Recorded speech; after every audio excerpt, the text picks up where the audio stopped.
At my son's promotion party, he raised his glass and proudly said, "I want to thank the father-in-law who truly raised me, the one who guided me to success." The whole room burst into applause. In that moment, I realized I had never truly been respected. So I stood up and quietly walked away. The next day, I would show my son exactly what kind of man the father he looked down on really was. Welcome to our story. Before we continue, please like, subscribe, and comment where you're watching from. Quick note, this is a fictional story created to enhance storytelling and reflection. Any similarities to real people or places are coincidental, but the message behind it remains meaningful and beneficial for reflection. I still remember the exact moment I stopped being a father and became a fool. Frank Sullivan, a 70-year-old retired factory foreman with hands permanently stained by grease and hard work, sat on my Asheville porch, clutching an invitation that cost more than my first car. The morning fog was rolling off the Blue Ridge Mountains, thick and gray, like the smoke from the old Champion Mill where I spent 40 years of my life. The mail truck had just rattled away, leaving behind a thick, cream-colored envelope that felt heavy enough to be a legal summons. It wasn't. The silver foil embossed on the front caught the pale North Carolina sun, announcing a senior director promotion dinner at the Grand Bohemian Hotel for my son Ryan. I ran my thumb over the raised lettering, my calloused skin snagging on the expensive cardstock. It had been 4 years since I'd heard his voice, or seen his face in anything other than a local business journal. People around town thought we just had a mutual cooling off, a natural drifting between a blue-collar father and a high-climbing son. They were wrong. The silence wasn't a drift. It was a banishment. Ryan had made it clear the last time we spoke that my presence was an active liability to the life he was building. He'd told me in no uncertain terms that I just didn't fit the image he needed to project. I was the man who had worked double shifts to pay for his private schooling, but I was also the man whose rough hands and unrefined stories made his colleagues uncomfortable at the one gala he'd been foolish enough to invite me to. Funny how a piece of expensive paper can make a man forget 4 years of being treated like a ghost. Isn't it? I sat there listening to the ticking of the grandfather clock through the open screen door, smelling the familiar mix of old wood and the faint, permanent scent of motor oil that seemed to leak from my pores. I should have stayed on this porch. I should have been wise enough to see this invitation for what it was, a performance of filial duty, not an olive branch. But as the fog began to lift, a desperate, stubborn hope started to itch at the back of my mind. Maybe the director title had softened him. Maybe he finally realized that the image he was so scared of losing was built on the back of the foreman he was trying to forget. I looked down at my hands. They were the hands of a foreman, stained, calloused, and utterly out of place against the silver foil of the invitation. I stood up the wood of the porch, groaning under my boots, and walked into the house toward my bedroom. I hadn't owned a proper suit since Mary's funeral, and even that one had been off the rack and smelled of mothballs. If I was going to show up at the Grand Bohemian, I couldn't go as the man who spent his life in denim and work boots. I opened my dresser and pulled out my emergency savings envelope. It was thin, representing a decade of careful hoarding from my pension. I counted out 30% of it right there on the bedspread. It was enough to buy a suit that cost more than a month of my mortgage. I wasn't going there to beg for his love. I was going there to reclaim the son I thought I knew. But first I had to look like a man worth acknowledging. The chime above the door sounded like a warning bell as I stepped onto the polished marble of Biltmore Avenue's most expensive clothier. I was a long way from the porch in Asheville, though the distance was only measured in a few miles and a lifetime of class. My boots, scuffed at the toes and worn at the heels, felt heavy and loud against the stone floor, echoing in the hushed cathedral-like air of the shop. I could smell expensive cedar and a hint of lavender scents that were a far cry from the motor oil and old wood I had breathed in for 70 years. I clutched the envelope in my pocket, like a shield, the sharp corner of the cardstock digging into my palm. It was the only reason I had the courage to be here, though the money in my other pocket felt like a betrayal. You see, the cash I was carrying wasn't just my emergency savings. I'd reached into the jar meant for Mary's headstone repair, the one that had been tilting toward the mountain soil for a decade.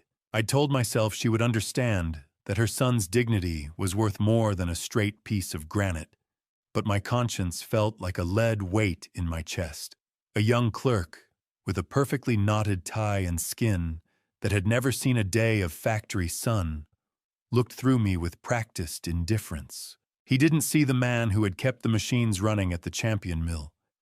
He only saw the grease that had made a permanent home in my cuticles. I forced my chin up, meeting his eyes with the same steady gaze I'd used to quiet rowdy mill hands during a double shift. I told him I needed something for a promotion dinner, something that said I belonged at the head table. He didn't smile, but he did gesture toward the back. He told me their bespoke options started at $2,000. His voice smooth and cold as a sheet of stainless steel. $300. In the mill that was 40 hours of sweat and cotton dust. Here it barely covered the sleeves. I swallowed my pride and followed him to the racks, my fingers brushing against swatches of Italian wool that felt too soft to be real. One particular gray fabric pulled me back 7 years, to the day I co-signed Ryan's MBA loan. I remembered the oppressive heat of the factory floor, the way my lungs used to burn as I worked 18-hour days to ensure the interest didn't swallow his future whole. I told him back then not to worry about the cost that it was for his future. He'd promised to make me proud, promised to be the man I couldn't be. I realize now that every thread I was about to buy was paid for with years of my own life that I would never get back. The three-way mirror didn't show a father.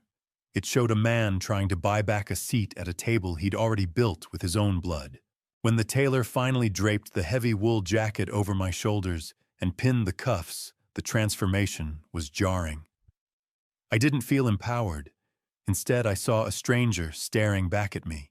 With the structure of the shoulders and the sharp cut of the lapel, I didn't look like Frank Sullivan anymore. I looked exactly like the man Ryan tried to replace me with, Charles Beaumont. I looked at the stranger in the mirror wearing a dead man's dignity and wondered if Ryan would even recognize the father beneath the wool. A suit only changes the shell.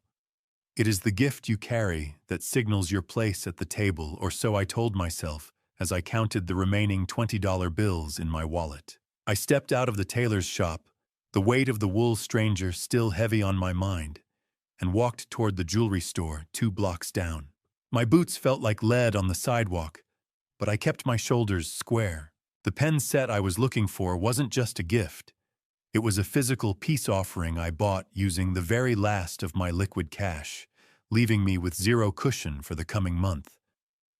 I knew the risk.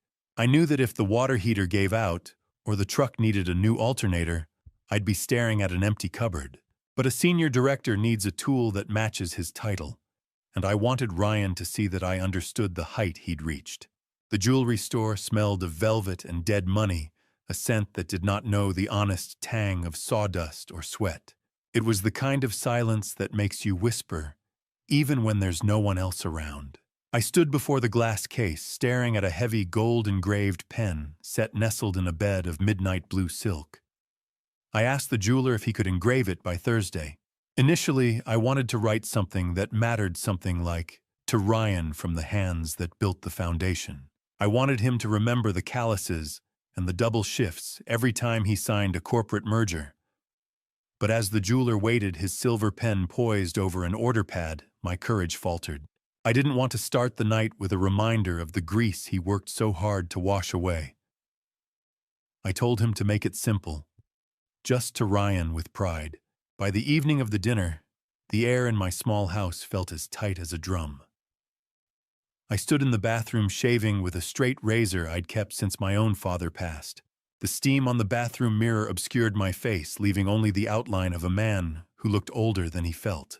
I performed the quiet rituals of a working man preparing for battle, the scratch of the razor against my throat, the only sound in the house. I looked at the suit hanging on the back of the door and the boxed pen on the nightstand. Why do we dress our failures in silk and gold, hoping the shine will blind the people who know us best? I whispered to the empty room that tonight, Mary, I am going to bring him home. I wanted to believe that the 4-year rift was just a long shift we were both finally clocking out of. I dressed slowly, my thick fingers struggling with the small buttons of the new shirt. I grabbed the velvet box, tucked it into my breast pocket, and headed for the door. The cold February air hit me as I walked to my old Ford truck. The engine groaned like it knew where we were going, a low mechanical protest against the polished luxury of downtown. I climbed in the scent of aftershave mixing with the old truck upholstery I'd never quite been able to clean. I realized too late that I'd left the pen's warranty card on the kitchen counter, and on it, the jeweler had accidentally left the receipt showing the payment plan I had to set up, exposing the raw edge of my financial struggle. I pulled out of the driveway, the truck rattling down the hill. I didn't see the white Mercedes parked 3 houses down, its headlights dark, watching me leave. The headlights of a 6-figure Porsche blinded my rearview mirror, a silent demand for my rusted Ford to vanish from the cobblestone drive of the Grand Bohemian. I tightened my grip on the steering wheel, my calloused knuckles white in the glare. As I idled in the valet line, the white Mercedes that had been parked 3 houses down from mine pulled up directly behind the Porsche. I recognized the custom license plate instantly. It was Ryan. I watched him through my mirrors, expecting a wave or a flash of high beams, but he didn't even look toward the battered truck in front of him. He was busy adjusting his silk tie, his eyes fixed on the hotel's ornate entrance, as if I were just a piece of road debris delaying his arrival. I pulled forward the engine of my truck, letting out a final shuddering gasp before I turned the key. A young valet wearing pristine white gloves and a uniform that probably cost more than my first 3 trucks combined approached the driver's side. He looked at the peeling paint on my door with a mix of pity and visible concern, his nose wrinkling at the faint scent of diesel and mountain dirt.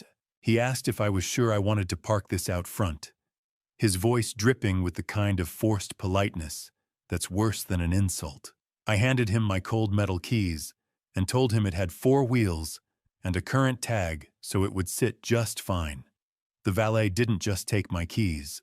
He took my dignity, handling the metal like it was contaminated with the very grease that paid for my son's life. I stepped out, smoothing the fabric of my new suit, though it felt like a costume that didn't quite fit the man underneath. The air was thick with the roar of luxury engines and the scent of expensive exhaust, a sharp contrast to the smell of cedar and leather wafting from the hotel. I pushed through the heavy oak doors, the weight of the wood requiring a strength my 70-year-old shoulders had to fight to provide. Inside the lobby was a cathedral of wealth filled with hunting lodge luxury taxidermy staring down from the walls and velvet furniture that looked too soft to sit on. Hushed tones of old money vibrated in the air, a frequency I couldn't quite tune into. I clutched the gold pen box tightly in my breast pocket, the sharp corner a constant reminder of why I was here. I noticed the guests in designer gowns instinctively give me a wider berth as I walked toward the directory. They didn't see the suit. They saw the 40 years of factory floor rhythm in my walk, a heavy-set gait that no amount of Italian wool could hide. The lobby was a cathedral of wealth, and I was a heretic walking down the aisle in a suit that still smelled of the department store rack. I reached the digital directory searching for the ballroom location, but the words on the screen made the blood turn cold in my veins. It didn't just say Ryan Sullivan Promotion. Stuktila. In bold gold letters it read, The Beaumont Sullivan Advancement. My son hadn't just invited me to a dinner. He had invited me to a merger where his own identity had been secondary. On the directory in bold gold letters it read, The Beaumont Sullivan Advancement. My name was second, and it was smaller, like a footnote to a story I wasn't supposed to read. The swell of a string quartet shouldn't feel like a physical blow to the chest. But as I stepped into the grand ballroom, the music sounded like a funeral march for my own dignity. I had seen that directory in the lobby, that gold-lettered insult that placed my name as a secondary thought to the Beaumont Empire. and the simmering anger in my gut was starting to feel like a steady industrial heat. I reached into my pocket and pulled out the stiff invitation, the one I had spent $300 to match with a suit I didn't recognize. As I turned it over in the dim light of the entryway, I noticed a tiny lime green sticker on the back. It was a color-coded dot, a silent system of classification I hadn't understood until now. I watched a man in front of me hand over an invitation with a gold dot and get escorted toward the stage. I realized then that my green dot was the mark of a tier meant for courtesy invites, only a seat provided out of obligation rather than respect. A hostess with a neck as stiff as the starch in her collar barely looked at my face before directing me toward the back. She told me I was at table 18, right past the massive pillars that obstructed the view of the podium. I asked if there hadn't been a mistake, reminding her that I was the father of the man being promoted. She didn't blink. She simply repeated the number and gestured toward the shadows. Table 18. The number felt like a brand. I wasn't a guest. I was a ghost they were forced to haunt their own party with. I navigated the sea of crystal chandeliers and white linen, my ears ringing with the high-pitched clinking of silverware against fine china. I found my seat in a dark corner, wedged between a massive floral arrangement that smelled of heavy perfume and the service doors that periodically burst open with the smell of kitchen grease and the clatter of bus tubs. I sat on a cold metal chair, my back to the wall, surrounded by junior associates who looked at me as if I were a lost janitor. Across that sea of crystal and white linen, my children looked like islands I'd spent 40 years building only for them to declare me a foreign invader. I watched the VIP table near the stage bathed in the warm glow of spotlights. Ryan Sullivan, my 42-year-old son who stood at the center of the room in a tailored Italian suit, was laughing with Charles Beaumont. Ryan's eyes never strayed far from his wealthy father-in-law, looking for cues on how to hold his glass and when to smile. Sitting next to him was Sarah Sullivan, my 44-year-old daughter, whose jewelry rattled with every nervous movement she made. She was an interior designer who spent her life making things look perfect on the surface, and tonight she was the masterpiece of her own making. They looked like a cohesive high society unit, and the empty chair I had hoped would be for me was occupied by Charles's personal assistant. I saw Sarah lean in and say something to Ryan, her hand covering her mouth, and for the first time in my life, I saw my daughter look at me with something that wasn't love.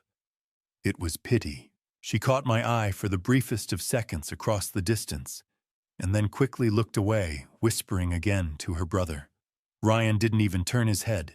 I didn't travel 60 miles and spend $300 to be a background extra in my own son's life. So I pushed back my chair and began the long trek across that sea of polished oak and snobbery. The legs of the chair scraped against the floor with a sharp, discordant screech that seemed to linger far too long in the quiet moments between the string quartet's notes. I kept my gaze fixed on the VIP table, ignoring the pitying look Sarah had just cast my way. I was a Sullivan, and even if my children had forgotten the weight of that name, I hadn't. I maneuvered through the cocktail crowd, clutching the gold-embossed pen box in my breast pocket, like a life raft. The glint of champagne in crystal flutes and the shimmer of diamond earrings blinded me, but I pressed on until I was within 5 feet of Ryan. He was mid-laugh, holding court with a group of silver-haired men in charcoal suits. I recognized a few of them. They were the very bank executives who handled the local pension funds back at the mill. I stepped forward, my hand reaching for the gift. But as I opened my mouth to speak, I overheard Ryan's hushed explanation to the men. He leaned in, gesturing vaguely toward me, and whispered that his father was experiencing a bit of a mental decline, and that they shouldn't mind my presence. The betrayal hit me harder than the 4 years of silence ever had. He wasn't just hiding me. He was discrediting my mind to protect his image. I managed to say his name, my voice sounding rough and alien in that refined air. Ryan spotted me, and for a split second, his face drained of color, a flicker of the boy I used to know appearing behind the mask of the senior director. Then the mask snapped back. He deliberately turned his back to me, engaging in a loud, animated conversation with Charles Beaumont about interest rates. The air in that room was thick with the smell of expensive perfume and the suffocating stench of an ungrateful child's ambition. I stood there in the dead zone of the conversation, a ghost in a new suit, feeling the eyes of the executives turn from me as if I were a smudge on a lens. Before I could find the words to demand he look at me, Jen Sullivan, 39, the daughter of the city's most prominent developer, moved through the crowd with a grace that felt like a barrier. She stepped directly into my path, her smile as sharp and cold as a razor blade. She placed a hand on my arm, not a gesture of affection, but a firm, controlling anchor. She whispered that I was bothering the guests and that my working-class vibe was causing a stir among the board members. Bothering the guests. That was the phrase. I was a flea on the silk of their perfect new lives. She subtly indicated the security guard standing by the service doors, making it clear that if I didn't return to my designated corner, I would be escorted out like a common trespasser. I was forced back to table 18, my pride trailing behind me like a shroud. As I sank into my chair, I noticed a small gift tag attached to a massive floral centerpiece at the head table. It was Sarah's handwriting, thanking Charles Beaumont for being the grandfather my children deserve. I sat back down, the heavy gold pen burning a hole in my pocket, and watched as Charles Beaumont raised a glass to family, while my own son looked right through me like I was made of glass. The crystal chandeliers flickered and died, plunging the room into a darkness that felt far too much like the silence in my own house. I sat back down at table 18, the heavy gold pen burning a hole in my pocket, and watched as Charles Beaumont raised a glass to family, while my own son looked right through me like I was made of glass. As my eyes adjusted to the artificial night, I realized that the seating chart wasn't just some oversight by a harried assistant. Ryan had personally vetted this list. He had ensured that the people surrounding me at the table behind the pillar were those he considered unimportant enough to witness my isolation without it affecting his stock price.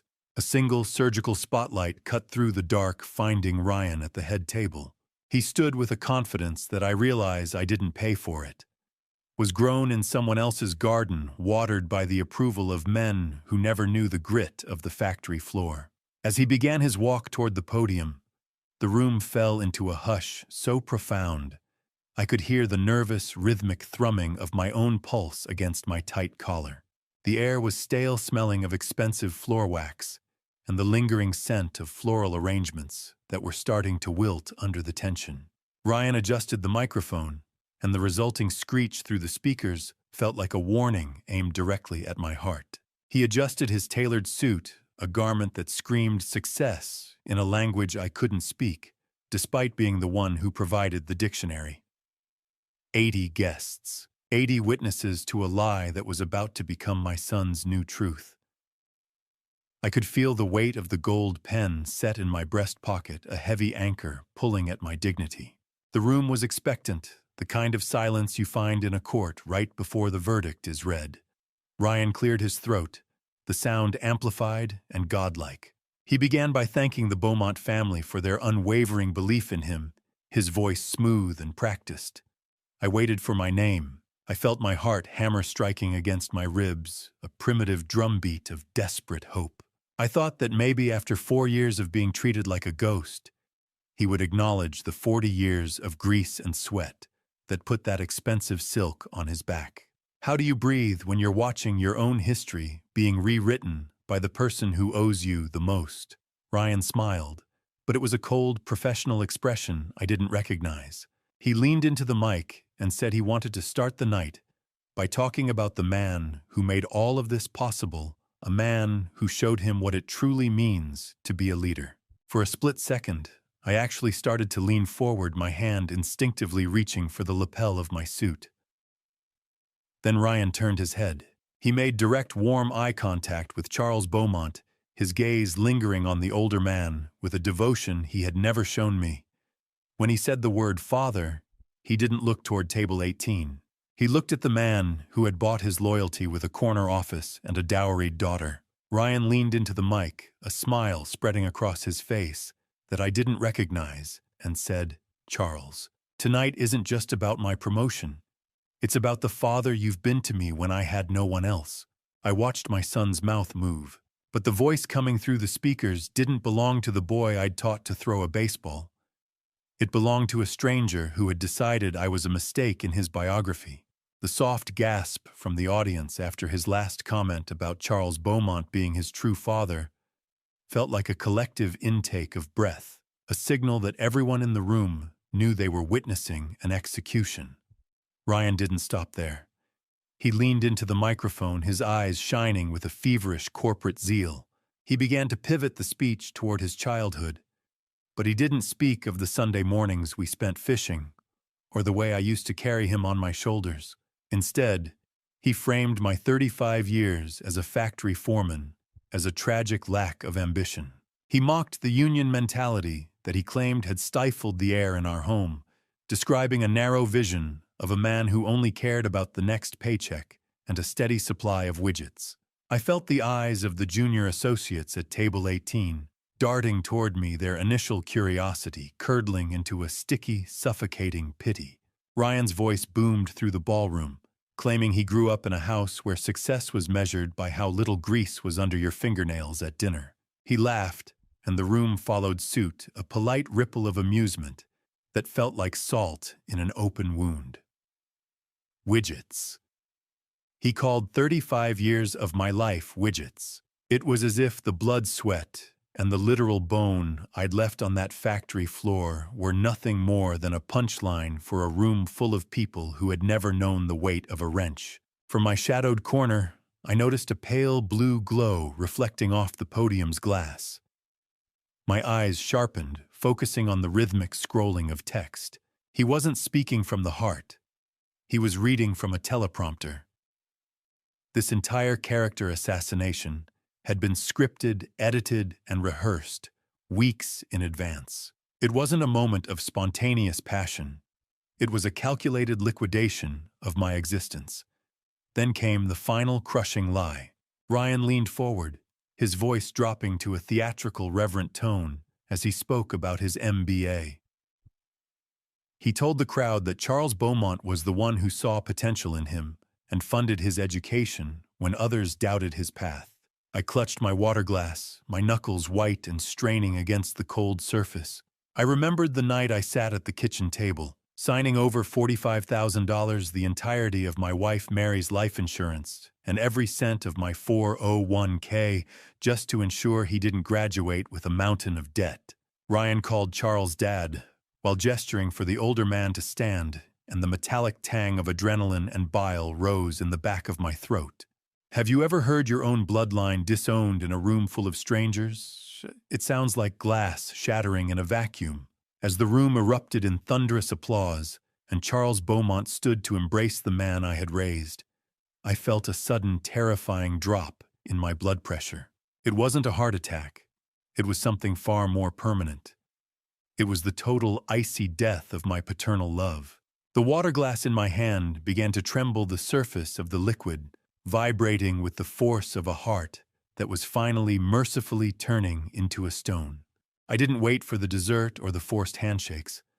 I stood up while the room was still erupting for the man who had just stolen my life story. The standing ovation was a wall of noise, 80 people celebrating a fiction that had meticulously erased 40 years of my sweat. I slipped past the floral arrangements and the service doors, my movement unhurried and invisible. On a waiter's abandoned tray near the exit, I placed the gold-embossed pen set. A gold nib can't fix a soul that's been traded for a corporate title, and I no longer wanted that dead weight in my pocket. As I moved through the lobby, the air felt thinner and more honest than the manufactured atmosphere of the ballroom. I walked toward the valet stand, feeling the stiff wool of my new suit move against my skin like a shroud I was ready to shed. As I drove away, I looked in the rearview mirror and realized I wasn't just leaving a party. I was leaving behind the version of myself that would have ever forgiven them. That man died tonight, drowned in the applause for a stranger who used to be my son. I pushed through the glass doors, the mountain air hitting my lungs like a bucket of cold water. It was sharp and clean, cutting through the scent of expensive floor wax. I reached the valet line just as a couple of stragglers were leaning against a pillar laughing. They didn't see me, or if they did, I was just a ghost in an off-the-rack suit. One of them mocked the old guy in the back, repeating Ryan's lines about the factory mentality, with a cruel, drunken relish. The Ford engine roared. It was a beautiful, honest sound. Metal hitting metal, no lies, no teleprompters. I handed the last $5 bill in my pocket to the valet and told him to keep the change. He didn't thank me, but the engine didn't care. I gripped the steering wheel until my knuckles ached, the dashboard glow reflecting in my eyes. The words of those strangers didn't hurt me. Instead, they acted like a chemical catalyst, solidifying my decision to burn every bridge I ever built for those ungrateful children. The hotel was a sinking ship, and I was the only one who realized the lifeboats were already gone. I drove through the winding Asheville streets, the city lights blurring into long streaks of cold white and red. I wasn't a father anymore. I was a consequence. Every double shift, every sacrificed vacation, every cent of Mary's life insurance, it was all a debt that was now being called in. The mountain air rushed through the cracked window, smelling of pine and exhaust fumes. I was done with the pretense. I was done with the hope. By the time I turned onto my gravel driveway, the adrenaline had settled into a strategic coldness. I pulled the truck to a stop, but I didn't turn off the lights immediately. I sat there, the engine ticking as it cooled, and then I saw it. A light was on in my kitchen. I hadn't left it on. As my eyes adjusted to the shadows, I realized I'd been being watched long before this night even began. I sat in the dark of my truck, watching the shadow of a man I didn't recognize, standing in my kitchen window. And I knew the war hadn't just started. It had come to my front door. The iron wrench felt heavy and honest in my palm, a stark contrast to the silver-tongued lies still echoing in my ears from the Grand Bohemian. I didn't reach for my house keys as I stepped out of the truck. I kept my fingers wrapped around that cold length of steel. I had seen the shadow in the window, and after the public execution of my dignity at the hands of my own son, I was in no mood for more surprises. I moved through the side door with the silence of a man who knew every creak in the floorboards. I rounded the corner into the kitchen, the wrench raised, ready to find whatever scavenger had come to pick at the remains of my life. "Put the wrench down, Frank. It's just me." Earl Thorne, a 69-year-old retired detective who still smelled of stale coffee and old union meetings, sat at my kitchen table with a grim set to his jaw. I lowered the tool, but the adrenaline didn't leave my system. It just turned into a cold, focused energy. Earl explained he'd let himself in after seeing me pull away from that fancy hotel so early. He'd watched the live-streamed speech on his tablet, and he knew I'd be returning home in a dangerous state of mind.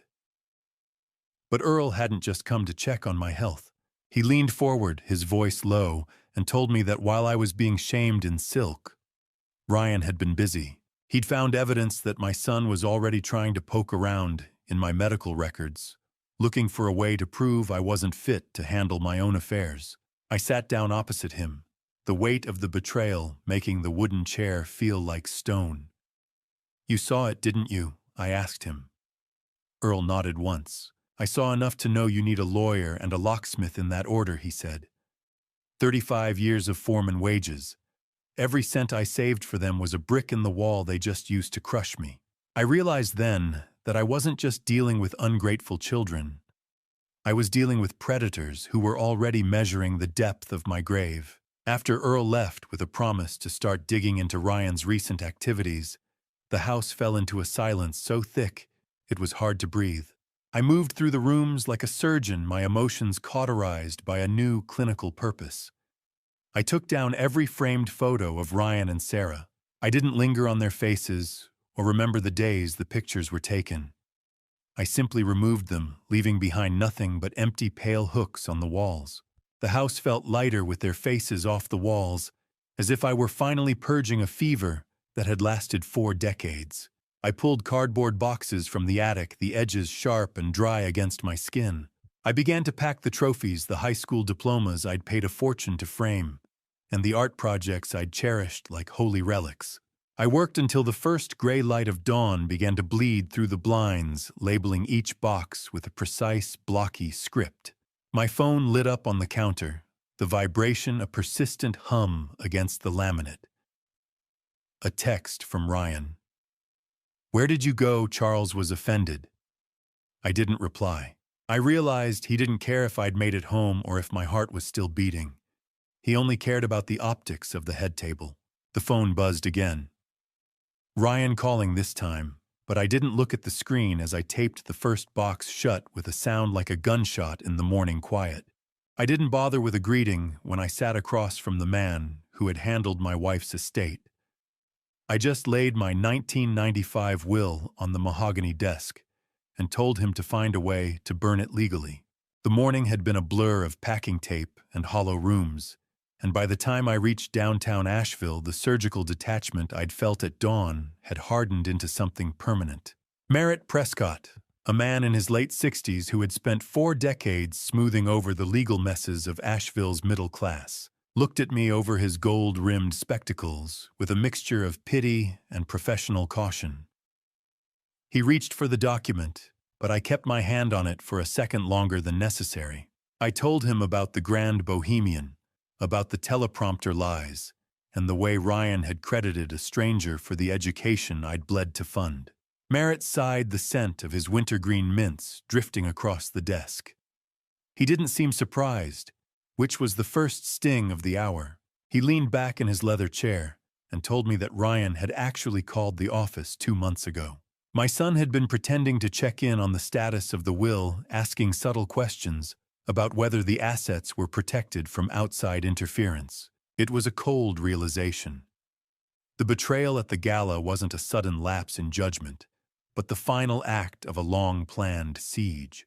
Merritt asked me if I was sure, reminding me that cutting off my own blood was a permanent move. I told him my blood had already disowned me in front of 80 people last night, and I was just making the paperwork match the reality. Is it still an inheritance if you've already paid for it with your soul? I didn't think so. I instructed him to remove Ryan and Sarah from everything: the house, the life insurance, the small savings I had left.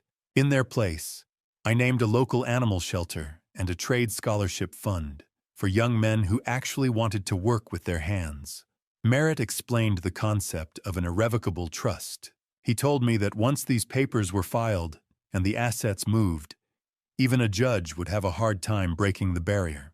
I watched the scratching of his fountain pen across the thick legal bond paper, a sound that was far more satisfying than the string quartet I'd heard the night before. I realized that by signing these pages, I was removing the only reason my children ever bothered to check on me. I was becoming financially invisible to them, and the thought gave me a grim sense of peace. Signature after signature, each one a nail in the coffin of my servitude. I wanted the legal walls as solid as the foundation of the mill I worked in for 30 years. As we reached the final page, I had him add one last clause, a poison pill. If the children ever attempted to sue the estate or contest the trust, their own children's trusts would be immediately forfeited and donated to the same charities. I was protecting the next generation from the rot of the current one. I stood up the cold brass handle of the office door, feeling solid in my grip. I left Merritt's office with a lighter pocket and a heavier secret, knowing that the next time Ryan looked at my house, he wouldn't be looking at an inheritance. He'd be looking at a fortress he could never enter. The diner on Patton Avenue was the kind of place where men like me went to disappear into a cup of black coffee and the hard truths of the past. The smell of burnt coffee and cheap vinyl always helped me think, but the look on Earl Thorne's face told me I wasn't going to like the thoughts coming my way. I slid into the booth across from him, the cold sweat on my neck reacting to the blast of the diner's air conditioner. Earl didn't offer a pleasantry. He just tapped a thin, weathered folder lying open on the laminate table right next to a menu stained with old grease. He had been digging into my banking records from nearly a decade ago, looking for the cracks in the foundation I'd missed while I was busy working. He asked if I'd ever given Ryan my power of attorney back in the day. I told him I had, but only for medical emergencies when Mary was at her worst. Earl's gravelly voice dropped as he pointed to a specific withdrawal from June 2016. $35,000. My heart did a slow, heavy roll in my chest. That money wasn't just a number in a ledger. It was the specialized fund I had set aside for Mary's final cancer treatments. I had spent years believing we'd simply run out of money because the cost of her comfort was so high. I had lived with the guilt of not being able to provide more, never realizing the well hadn't run dry, it had been siphoned. $35,000. In 2016, that was my house, my pride, and my wife's comfort, gone in a single forged stroke. I stared at the photocopied signature card Earl pulled from the vault of the folder. It was my name, written in a hand that mimicked my own with terrifying precision, but it lacked the slight tremor I'd developed after 30 years on the assembly line. I pointed to the letter S, noting how the bottom loop was tight and clipped, not the long, lazy curve I'd practiced since grade school. Earl leaned back, the sizzle of the griddle behind us sounding like static in my brain. He told me it was Ryan's hand, and that my son hadn't even tried that hard to hide it, because he knew I'd never check an old ledger while I was grieving. How do you look at a man who grew up in your house and see a thief who started robbing you before his own beard was fully grown? The metallic tang of rage filled my mouth, more bitter than the black coffee I'd been nursing. I felt the rough grain of the diner table under my palms, the same hands that had worked double shifts to cover the interest on Ryan's MBA, while he was systematically draining my wife's peace of mind. But Earl wasn't finished. He dropped a final bombshell that made the air in the diner feel like it was disappearing. Ryan didn't just steal the cash. He had listed the reason for the withdrawal on the internal bank memo as incompetent parent, long-term care deposit. He had started the paper trail for my senility 9 years ago, weaving a web of lies to catch me before I even knew I was being hunted. I looked at the forged signature one last time, my eyes stinging not with tears, but with the realization that my son hadn't just stolen my money. He'd been planning my disappearance for 9 years. Earl didn't close the folder. He just turned the page to a list of debts that made 35 grand look like pocket change. I stared at the forged signature one last time, my eyes stinging not with tears, but with the realization that my son hadn't just stolen my money. He'd been planning my disappearance for 9 years. Now, the secondary folder Earl pulled from his satchel was twice as thick, stuffed with the kind of financial rot that usually stays buried until the bank comes for the keys. I watched his steady hands smooth out a spreadsheet. The mountain of high-interest consumer debt was breathtaking, but it was the 2 secret second mortgages on Ryan's luxury home that made me lean back against the greasy laminate of the booth. Every expensive suit he'd worn to that gala, the Mercedes he drove with such arrogance, it was all built on a trapdoor. Earl pointed to a recent salary increase from the senior director promotion. It looked like a victory on paper, but a series of red ink annotations showed that every penny was already being garnished by a private lender that Charles Beaumont certainly didn't know about. He's leveraged to his eyeballs, Frank Earl said, his gravelly voice competing with the distant hum of a jukebox playing some forgotten country song. The house, the cars, the jewelry, it's all owned by the banks. He wasn't waiting for my love. He was waiting for my equity. My son was a polished mahogany door with termites eating the frame from the inside out. He wasn't climbing a corporate ladder. He was running on a treadmill over a pit. And he was looking at my house as the only thing that could stop his fall. The heat from my coffee cup seeped into my palm, but I felt stone cold. Then Earl slid a printout of Sarah's business accounts across the table. I saw her name and felt a fresh, primal betrayal. My daughter, the interior designer who always prided herself on her perfect taste, had been siphoning money from her firm to cover Ryan's interest payments. Sarah wasn't just his sister. She was his bookkeeper in a family-wide scheme of survival. She was keeping the lights on in his life, only because her own inheritance was tied to the same equity he was trying to liquidate. They weren't siblings anymore. They were business partners in a plan to harvest me like an old crop. How many times did I skip dinner to make sure they had a full plate only for them to treat me like the last item on a liquidation menu? I closed my eyes for a second. The smell of bacon grease and old newsprint suddenly nauseating. I realized then that my children didn't see a father when they looked at me. They saw a title deed and a life insurance policy that was taking too long to pay out. Earl tapped a specific line on the bottom of the page, his expression darker than I'd ever seen it. He told me that Ryan had already listed my house on a shadow market for private sales, essentially putting a price tag on my roof while I was still sleeping under it. Then he whispered the worst of it. He pointed to a recent payment to an elder law specialist. "They aren't waiting for you to die, Frank," he said. "They're making a move to take control while you're still breathing." Earl didn't need to explain the term incompetency to me. I'd seen enough men at the mill broken by age to know it was a death sentence for a man's soul. But seeing it written in my son's digital hand was a different kind of murder. I sat in that diner booth, the air smelling of ink and ozone, as Earl slid a folder of pixelated printouts across the greasy laminate. He had been digging through the digital shadows, and what he found made the $35,000 theft look like a mere prelude. I looked at a series of hacked emails between Ryan and Charles Beaumont dating back 3 years. In them, Ryan painted a picture of himself as a lone wolf, telling Charles he had paid for his own MBA through sheer grit and 3 side jobs. There was no mention of the $45,000 I'd handed him from Mary's life insurance, or the fact that I was still making the monthly payments on the loan I'd co-signed. I discovered that Ryan was even charging his own children's private school tuition to a credit card he had secretly opened in my name, using the very paper trail of my alleged senility to hide his tracks from fraud detection. Grit. He called my blood money grit. In the mill, grit was what blinded you. In his world, it was what he used to blind his father-in-law.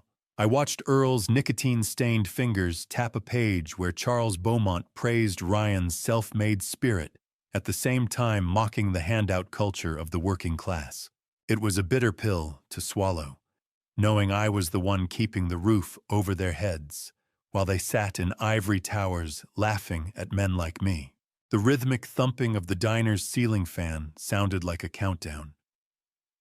My expensive habits, I read aloud, my voice sounding like gravel. Earl, he told Charles he was relieved Mary was gone, so he wouldn't have to keep supporting my expensive habits. I felt a cold sweat on the small of my back as I realized Ryan was talking about my wife's hospice care. He'd twisted the most painful months of my life into a financial burden I had supposedly placed on him.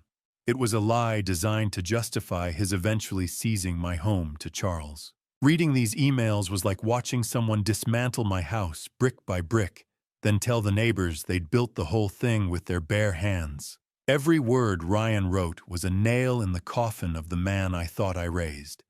The emails revealed that his senior director promotion was actually conditional on him cleaning up his family baggage. In his world, baggage was just a polite word for an aging father who knew too much.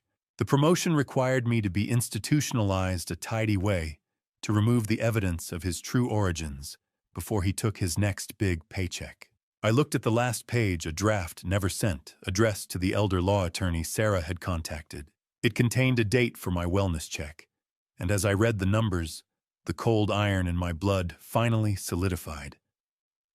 It was only 6 days away. I didn't blink as I looked at that date.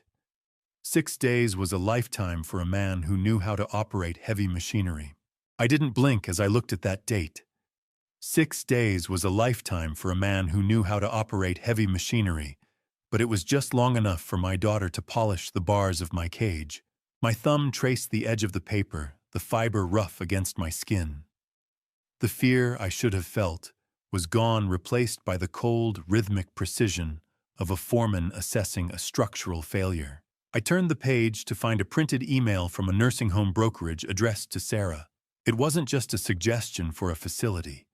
It was a confirmation, of a $3,000 consultation fee paid directly to her for the successful referral of a new resident.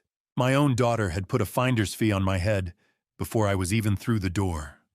Earl shifted in the vinyl booth, the screech of the metal legs against the tile sounding like a dying animal. He slid a second stack of papers toward me, these ones covered in Sarah's distinctive loopy handwriting and screenshots of her text messages. I watched as she described my deteriorating memory to Ryan, detailing how I had forgotten where I put my keys or how I had stared blankly at the television. It was a lie. I hadn't forgotten the keys. She had moved them to the top of the refrigerator where she knew I wouldn't look. She was building a case brick by brick, using her skills as an interior designer to draft a blueprint for my demise. She suggested installing high-contrast handrails and floor sensors in the hallway. I told Earl I still bench pressed 60 pounds at the YMCA, and his face stayed grim. He leaned over the table, the scent of his industrial soap mixing with the smell of burnt toast from the kitchen. "It's not for your safety, Frank," he whispered. "It's for the inspector's report. It screams frail. Scrap." That was the word I kept hearing in my head. I was a liability to be liquidated. I looked at the next sheet where the math became even more clinical. Ryan and Sarah had calculated the equity in my Asheville home down to the cent. $700,000. They had it all mapped out, a 50-50 split, after a 6-month buffer of private care to make it look like they tried. But the real rot was in the secondary plan. Once the cash was burned to pay off Ryan's failing business debts, they intended to move me to a state-funded warehouse. Ryan's text to Sarah was plain as day on the pixelated screen. He's lived on nothing his whole life. He'll be fine in the state ward. That was my son. He was talking about me like I was a piece of scrap metal to be sold for parts a machine that had outlived its utility and was now just taking up space on the factory floor. The distant rattle of a freight train hummed through the floorboards of the diner, a steady vibration that matched the pulse in my temple. How do you tell your children that the man they're trying to bury is the only one who ever truly dug them out of the mud? Earl turned the very last page. It was a message from Ryan to his wife, Jen. "Once the house is sold," he wrote, "we will finally be free of the Sullivan stench." It wasn't just about the money. They wanted me erased. I looked up from the texts, my hands steady as I pushed the folder back to Earl, the cold fury finally hardening into a weapon. No more digging, Earl. It's time to start the deliveries. Earl looked at me for a long time, the kind of look one soldier gives another when they both know there's no coming back from the next order. I could see the concern in the weathered lines of his face, but he didn't try to talk me out of it.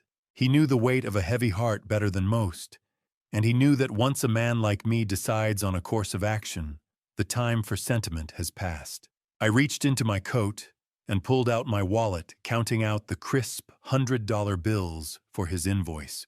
It was a business transaction now as clean and sterile as a factory equipment repair order. I wasn't paying him for the destruction of my family. I was paying him for the blueprints of the truth. I felt a strange, cold cauterization inside. The lingering traces of parental sorrow, the memories of little hands and school recitals were being burned away by the hard data in that folder. I told Earl that it was funny in a dark sort of way. I had been planning to sell the big house myself next month. I was going to move into a little bungalow out in Weaverville and surprise Ryan and Sarah with $100,000 each to help them settle their debts. I officially liquidated that plan in my mind right then. That money would be put to much better use now. Earl leaned forward, noticing I hadn't moved my mug. "You okay, Frank? You haven't touched your coffee." I looked at the dark, still liquid. "The coffee's cold, Earl, just like everything else in that folder. I'm not sad anymore. I'm just busy. Grief is a heavy fog, but anger is a high-intensity laser. It cuts right through the sentiment and shows you exactly where to aim." I was no longer a father being discarded. I was a foreman dealing with a structural failure. I needed to perform corrective maintenance on a broken system. I outlined the specs for Earl with the same precision I used to order steel for a job site. I want 4 copies of every text, every email, and every bank statement, I said, my voice as steady as an anvil. Put them in chronological order. Tabbed, indexed, professional. Earl took a slow sip of his own coffee, watching me over the rim. What are you going to do with them, Frank? I looked him dead in the eye. I'm going to give them a family legacy they can actually use. They wanted a warehouse for me, so I'll give them an audit they'll never forget. I didn't need a hug. I needed a high-speed printer and 4 liters of industrial-strength ink. I stood up the chair, screeching against the diner floor like a warning.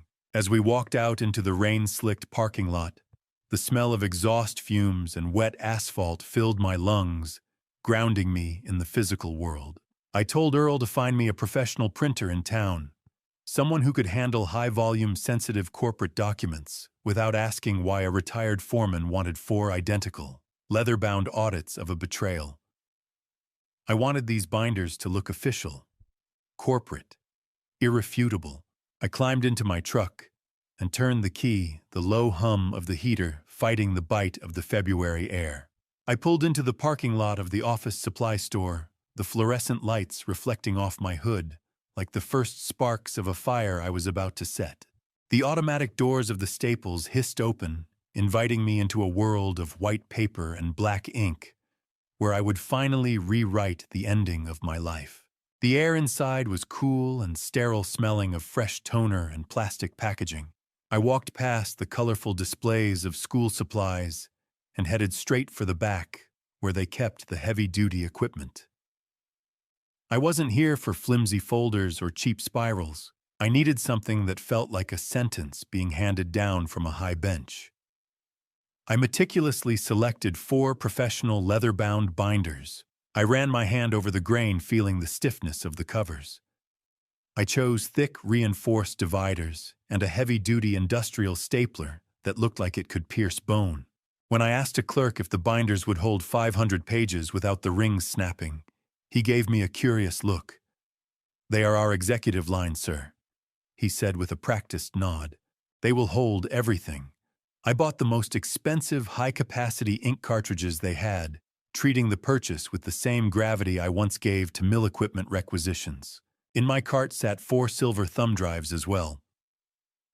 I had already spent the afternoon editing a specific piece of footage from the promotion dinner. I wanted each binder to carry a digital copy of that night, specifically a high-resolution loop of the moment Ryan looked at me and effectively disowned me for his new social circle.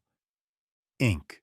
It's funny how something so liquid can become so permanent once it hits the page, like a promise or a curse. By the time I got back to my dining room, the house was silent, except for the rhythmic whirring of my printer. I set up a one-man assembly line on the mahogany table. I printed the highlighted text exchanges Earl had found, the forged signatures on my bank authorizations, and the glossy brochures for the state-funded warehouse where my children intended to dump me. I organized the evidence into 4 distinct categories: the debt, the theft, the conspiracy, and the final will.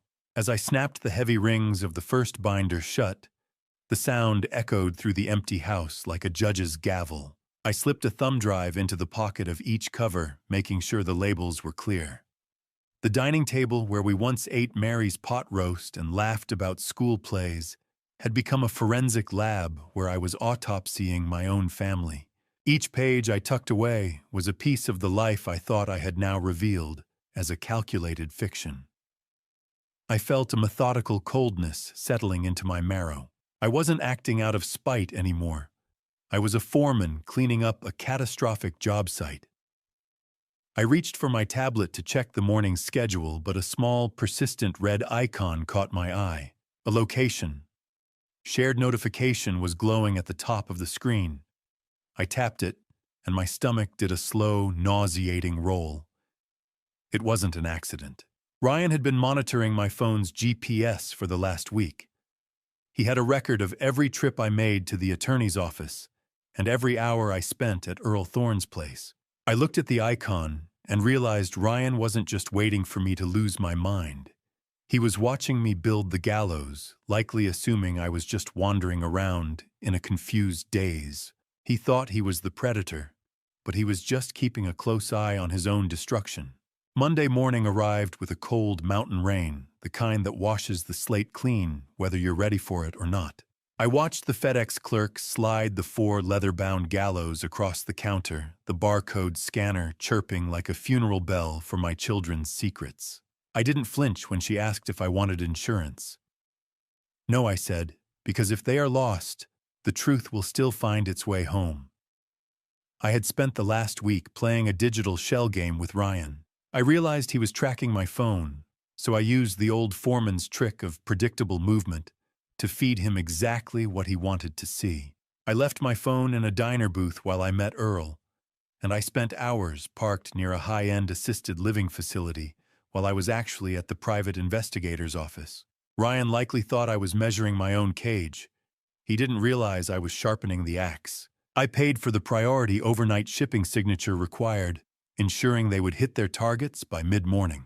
Outside, the rain slicked the pavement of Patton Avenue, and the cold air bit at my neck. I climbed into my truck and left my phone on the dashboard, dark and silent. I refused to look at the screen until the kill time I had calculated. Signature required. I wanted them to have to look the delivery man in the eye before they looked at their own sins. I wanted their names signed on the line before the trap snapped shut.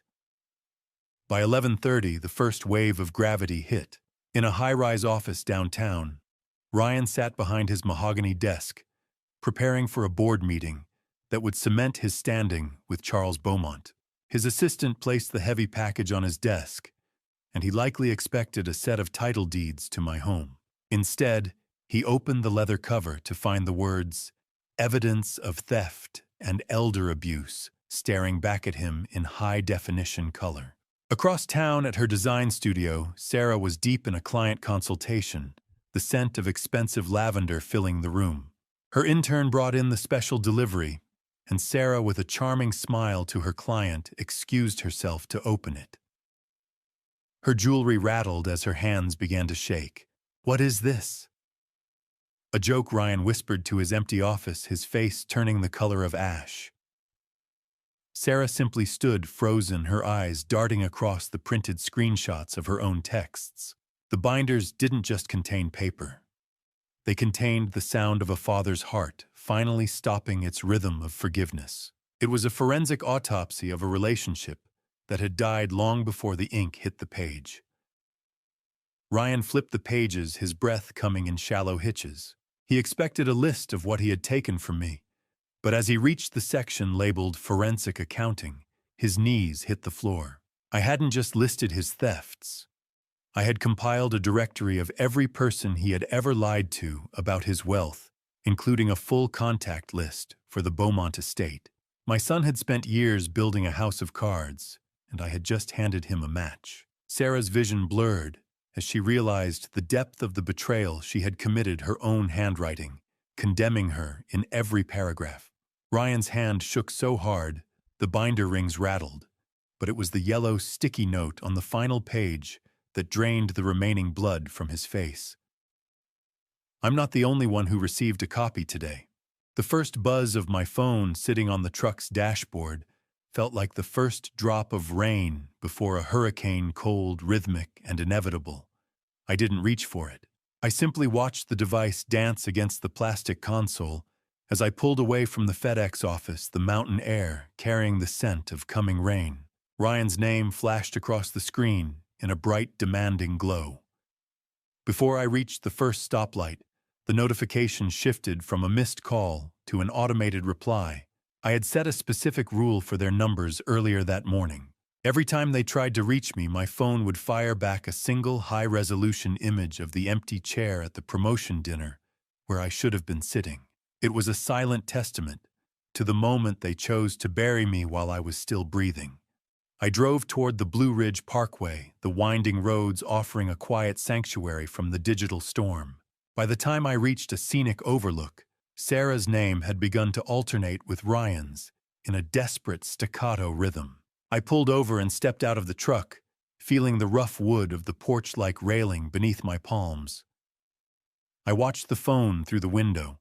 It buzzed and slid a trapped insect in a glass box. Have you ever noticed how the sound of a vibrating phone can mirror the rattling of a cage? For 42 years, I was the one inside. Today, the bars just moved. I was no longer the burden being managed. I was the architect of their sudden crashing reality. The mountain pines hissed in the wind, a soothing contrast to the frantic electronic chirps. I waited until the sun began its slow descent, painting the ridges in bruised purples and golds, before I finally drove back home. I sat on my porch as the dusk settled, the air turning sharp and cold. My phone was heavy in my pocket, bloated with the weight of 24 missed calls. I finally opened the first voicemail. Ryan's voice was a jagged mess, starting with corporate indignation, before spiraling into a high-pitched, childlike terror. "Dad, answer the goddamn phone. You can't do this. You're ruining everything, do you hear me?" I listened to the end, then tapped the screen. Message deleted. Sarah's messages were worse, a cacophony of sobbing and frantic excuses. She blamed Ryan for pushing the nursing home idea, claiming she was just trying to keep the peace.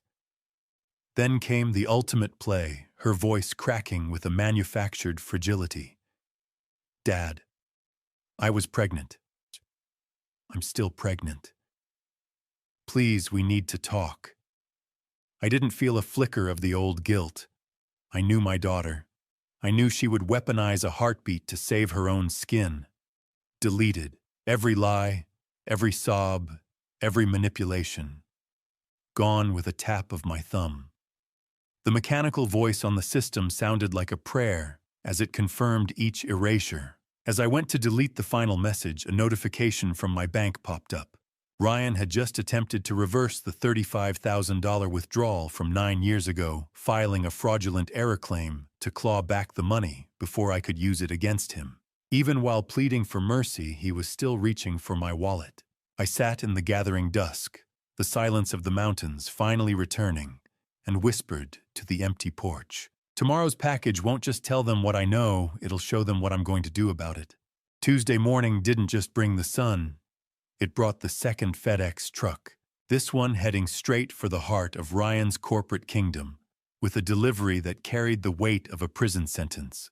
I sat in my armchair, the house quiet save for the soft hum of the refrigerator, and checked the tracking on my tablet. The delivery was confirmed at 10:30 sharp. In my mind's eye, I saw the glass-walled office, the Italian leather chairs, and the chrome accents that my son called success. Ryan likely reached for the binder with a trembling hand, expecting more of the same, but I had raised the stakes. The second package was a targeted strike. I had included a full-page blow-up of the 2016 signature card, my name forged in his jagged, arrogant hand, highlighted in a red so bright it looked like a fresh wound. Next to it, I had printed the North Carolina legal statutes for felony embezzlement. I wasn't talking about family disappointments anymore. I was talking about the district attorney. The real blow, however, was the delivery route itself. Ryan soon discovered the package had been processed through the firm's general mailroom first.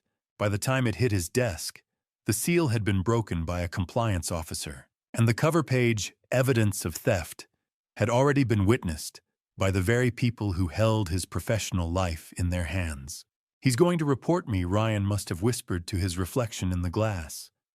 "The old man is actually going to send me to jail." The transition from corporate shark to cornered animal happened in less than 3 hours. 17 missed calls, 3 voicemails, one son who had finally realized that the old man knew how to fight back. I didn't answer. I just watched the front gate on my security feed. Around 2 o'clock, Ryan's silver sedan roared up the driveway, kicking up gravel like a spray of bullets. He didn't even turn off the engine before he was at my door, his face a mask of sweating, blotchy panic. He began to pound on the solid oak, the vibration rattling the family photos in the hallway. Dad, open this door. We can fix the money, I'll pay it back, he screamed, his voice cracked, losing that practiced baritone he used for board meetings. When I didn't respond, the begging turned into a snarl. You're losing it, Dad. This is senior abuse. I'll have you committed by dinner. Ryan's fists against my front door sounded like the desperate drums of a retreating army that had finally run out of ground. I felt a strange clinical detachment, like a foreman watching a machine finally shake itself to pieces. I reached out and tapped the intercom button, the ozone scent of the electronics faint in the air. I didn't speak to him. Instead, I let the speaker chime to get his attention. Ryan? I said, my voice low and steady. I'm not just recording you. This camera feed is a live stream. I've shared the link with Sarah and Charles Beaumont. They're watching you right now. He froze, his hand raised for another strike. His eyes found the lens, and for a second, he looked like a ghost. He realized the world he had spent a decade building was evaporating in real time. I watched the screen as Ryan's face twisted into something unrecognizable, a mask of pure, ugly hatred just before he turned and sprinted back to his car, his tires screaming against the asphalt like a dying animal. The silence that followed Ryan's departure was thicker than the mountain fog, but it only lasted until the phone on my kitchen counter began to ring with a number I hadn't blocked yet, Jen's. I stood by the sink, watching the screen illuminate the granite surface before I finally picked up. Jen Sullivan, Ryan's wife, a woman who spent 40 years of her life cultivating a persona of high society grace while keeping a sharp eye on the family ledger, didn't lead with a scream. She led with a sigh that was meant to convey a weary, maternal patience. Mr. Sullivan, we all want what's best for you. She began, her voice strained but controlled. Ryan is just overwhelmed. He's had a lot of emotional stress with the promotion, and he's not himself. I leaned against the counter, the smell of freshly brewed coffee offering a grounded contrast to her airy manipulation. Don't insult me with a lie, Jen, I said, my voice cutting through her social maneuvering like a cold wind. I've read your emails to the consultant. You didn't want what's best for me. You wanted the deed to this land. There was a sharp intake of breath on the other end. In her haste to defend her husband, she let the mask slip. She inadvertently revealed that the fire I'd lit was already consuming their world. Mentioning that Charles Beaumont had already begun questioning Ryan about the Sullivan debt I had highlighted in the binder. The Beaumont household was apparently in the middle of a civil war, and Jen was trying to negotiate a ceasefire before the foundation collapsed entirely. I informed her that the time for intermediaries had passed and hung up before she could offer another excuse. Why do people like Jen think a soft voice can hide the sound of a knife being sharpened behind their back? I turned my attention to the task at hand. I knew Ryan's retreat wasn't a surrender. It was a strategic withdrawal to gather reinforcements. I cleared the kitchen table, moving methodically, and laid out the 4 original binders like a forensic display. A text from Earl chirped on my phone, confirming that Sarah had fled her design studio in a state of sheer panic to meet Ryan at a nearby parking lot. They were circling the wagons. I felt a sense of foreboding, but it was anchored by a resolute calm. I was a man who had spent his life preparing for structural failures, and this was the ultimate collapse. I poured a fresh cup of coffee, the warmth of the ceramic mug steadying my hands, and waited.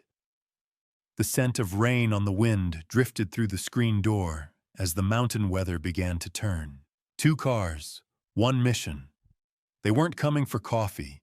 They were coming for my signature and my keys. I watched from the living room window as the silver Mercedes and a dark SUV pulled into the driveway simultaneously. They moved with a synchronized aggression, positioning themselves to block my truck entirely. It wasn't just my children this time. I realized from the way a third unfamiliar figure sat in the back of Ryan's car that they had brought a private health assessor with them to attempt an immediate on-site incompetency evaluation. They were moving for the killing blow. I stood by the window and watched Sarah step out of her SUV, her face blotchy from crying while Ryan emerged from his Mercedes clutching a stack of legal forms that looked like a death warrant. I didn't wait for them to knock this time. I threw open the front door and stood there with the shadow of the Blue Ridge Mountains behind me, a wall they weren't prepared to scale. Ryan stood on the top step, his face a frantic, blotchy mess of sweat and desperation, clutching a stack of legal forms like a shield. Behind him, Sarah leaned against the porch railing, her hands pressing into her stomach as she wept with a theatrical intensity that no longer moved me. A third man, thin and clinical in a cheap suit, stood by the cars, the health assessor they'd hired to catalog my decline. "Step back, Ryan," I said, my voice as heavy and unyielding as a mill press. "You aren't bringing a stranger into my house to tell me I'm old." Ryan's eyes darted past me, catching sight of the kitchen table where the 4 leather-bound binders were already laid out, like evidence in a capital case. "Dad, be reasonable," he blustered, his voice cracking. "Look at your hands. Look at the way you're acting. This is for your safety." I didn't move an inch. I forced them to stand there in the mountain air, feeling the weight of the silence I'd built. Finally, I stepped aside, but only for my blood. "The man in the suit stays outside, or I call the sheriff for trespassing right now." Ryan gritted his teeth and signaled for the man to wait. They stepped into the hallway, the air suddenly thick with the scent of Ryan's expensive cologne and Sarah's salt-heavy tears. I led them to the kitchen, where the overhead light caught the silver rings of the binders. I opened the first one, pointing directly at the forged signature on the loan documents. "You said it was what parents do, Ryan. Did Mary do this to her father? Did I do it to mine?" Ryan stared at the page, his mouth working but no sound coming out. Sarah sobbed harder, a sound that filled the room like a leaking pipe. 30 years of grease and steel. Ryan forgot that a man who builds machines knows exactly how to break them too. Before I reveal the detail that changes everything in this conversation, are you still with me? Comment A if you think Ryan is truly sorry, or B if he's just terrified of jail, and add one short reason why. Please note the next part includes some fictionalized details added to deepen the emotional impact. If you prefer strictly factual retellings, you can stop here. The kitchen table wasn't a place for dinner anymore. It was an operating table, and I was the one holding the scalpel. I reached for the third binder, the one containing the text exchanges Earl had intercepted. I looked Ryan in the eye and began to read aloud, my voice devoid of the warmth he'd spent 40 years taking for granted. "He'll be fine in the state ward. He's lived on nothing his whole life. Those are your words, son, not mine." Sarah collapsed into a chair, the wood scraping harshly against the floor as she buried her face in her hands. Ryan's face turned a deep, humiliated purple, his pride finally rupturing under the weight of his own greed. Driven by a final desperate instinct, he lunged across the table to snatch the binder from my hands. I was faster. I caught his wrist mid-air with the iron grip strength of 3 decades in the mill. I tightened my grip on Ryan's wrist until he winced, and as I leaned in, I could smell the terror on his skin, the same scent I'd smelled on the factory floor, right before a machine finally snapped. Ryan didn't pull away. He lunged, his face twisting into the very thing he'd always claimed I was, a monster, but the scream that left his throat was born of pure, distilled shame. I maintained my grip on his wrist. The heavy breathing in the quiet room, the only sound besides the distant, lonely cry of a hawk circling the ridge. My son finally lost his executive polish. The mask didn't just slip. It shattered, revealing a jagged ugliness underneath. "You were an embarrassment," he spat, the veins bulging in his neck like angry snakes. "Growing up with grease under your nails and those stupid union meetings. Do you know what it's like to have Charles Beaumont look at me and then look at you? I had to invent a version of you that people could actually respect." He mocked the mediocrity of our home, the years of my life spent on the factory floor, and the simple blue-collar values that had put the very clothes on his back. Every invitation to a holiday, every Sunday dinner, it was all a burden, a social stain on his professional upward mobility that he had to manage. Sarah tried to reach out a hand to settle him, but Ryan snapped his head toward her. Don't act so holy, Sarah. We used to laugh about his simple intelligence for hours after Christmas. We called him the old, reliable machine, because we knew exactly how much we could squeeze out of him without him ever figuring it out. Sarah flinched, as if she'd been struck, her face paling, as their shared secrets were dragged into the light. I listened to it all without flinching. His words were like sparks from a grinding wheel, hot, bright, and ultimately hollow. They didn't burn me. They just showed me where the metal was weak. I looked at the grease-stained table where Mary and I had planned a future for these people, and I felt a dry, metallic taste of finality on my tongue. When Ryan finally ran out of breath, his chest heaving as he stared at me with pure hatred, I let the silence hang in the room until it felt like a physical weight. There it is, I said quietly. 42 years, and I finally hear the truth. I don't have to wonder anymore, Ryan. You've shown me exactly what my sacrifice was worth to you. 0. I saw the flash of realization in his eyes the moment he realized that his verbal assault hadn't broken me. It had freed me. Why do we spend our lives building foundations for people who only want to use the bricks to build a wall against us?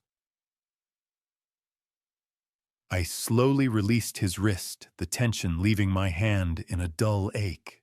I looked at my children, really looked at them, and saw 2 strangers who happened to share my last name. Ryan began to gather his papers, his hands shaking, but I stayed his arm one last time. I didn't hire a health assessor, Ryan. I tapped the screen on my tablet, showing him the credentials of the man waiting in the driveway. That's a private security officer. He's here to ensure that once you leave this house, you stay off the property. Permanent-like. I stood in the center of my kitchen, a man who had been declared a failure by his own blood, and for the first time in my life, I felt like a king standing in a fortress they would never be allowed to breach again. Sarah started to cry, but the sound didn't reach my heart anymore. It just sounded like a faulty faucet that needed to be turned off for good. I stood by the kitchen counter, my hands steady and resting on the cool, slick granite, watching her launch into a calculated performance. She moved toward me, her jewelry rattling with every tremors she mimicked, and tried to reach for my arm. Dad, you know I'm not like him.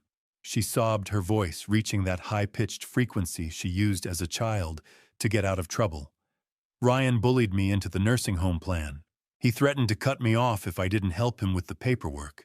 I looked past her, noticing the way she stole a quick glance at her reflection in the microwave door, adjusting her posture to look more fragile. It was a curated display of grief for an audience she had already lost. I let her continue for a moment, listening as she invoked the memory of my late wife. Mom would be so heartbroken if she saw us like this. She whispered, her artificial floral perfume thick and cloying in the small space. Please just forgive me. I didn't flinch. Instead, I thought about the files Earl had pulled from Ryan's cloud storage. I know about the deleted texts, Sarah, I said, my voice cutting through her theatrics. The ones where you laughed about how easy I was to manipulate as long as you cried a little. I saw the ones where you joked that I was so desperate for affection I'd believe anything you said. Her tears were like the coolant leak on an old boiler, enough to look like a crisis, but not enough to stop the engine from burning itself out. The room fell silent, save for the low, indifferent hum of the refrigerator and the smell of ozone from the intercom system. Sarah's tears stopped instantly, as if a switch had been flipped. Her face shifted from the grieving daughter to a trapped animal in a split second, her eyes narrowing as the mask fell completely away. I leaned forward, the distance between us feeling like an ocean. Forgiveness without change is just permission, Sarah. You don't want my grace. You want my silence. You aren't sorry you hurt me. You're sorry you lost the deed to the house and the finder's fee from the facility. For weeks, I watched the two of you treat my life like a liquidation sale, and now that the hammer has fallen, you want me to tell you, it's okay. Why do the people who break you always expect you to provide the glue to fix the mess they made, I've spent my life building a foundation for people who only wanted to use the bricks to build a wall against me. You didn't come here today to apologize. You came here because your safety net is gone, and you're terrified of the ground. Forgiveness requires restitution and a change of character, neither of which I see in this room. You aren't asking for my heart. You're asking for permission to keep treating me like a disposable asset. I'm done providing that. The cold air from the open front door drifted into the kitchen, a reminder that the world outside was moving on without them. Sarah stood, stunned, her mouth opening and closing, as she realized the old tools of manipulation were useless against the man I had become. She didn't know how to respond, because for the first time in 44 years, the man she thought was her doormat had just become her judge. Ryan didn't like being ignored. He saw the way I dismantled Sarah and realized his only weapon left was the one thing he thought I couldn't live without his son. He stepped forward, the heavy thud of legal papers hitting the kitchen table punctuating his desperation. "You're going to die alone, old man." He snarled, his face contorting into a mask of pure spite. "You'll never see your grandson's face again. I'm going to make sure he forgets your name before he hits kindergarten." I looked him in the eye, and for the first time in years, I didn't feel the sting of his threats. I felt pity. "He doesn't know me now, Ryan," I said, my voice as calm as the mountain shadows stretching across the yard. "You made sure of that with your busy weekends and your curated excuses. But when he's a man, he'll know I was the only one who didn't lie to him." I reached for a document in the binder and slid it across the table. I informed him that I'd already established an irrevocable trust for the boy. It was funded by the very $35,000 Ryan had stolen nearly a decade ago.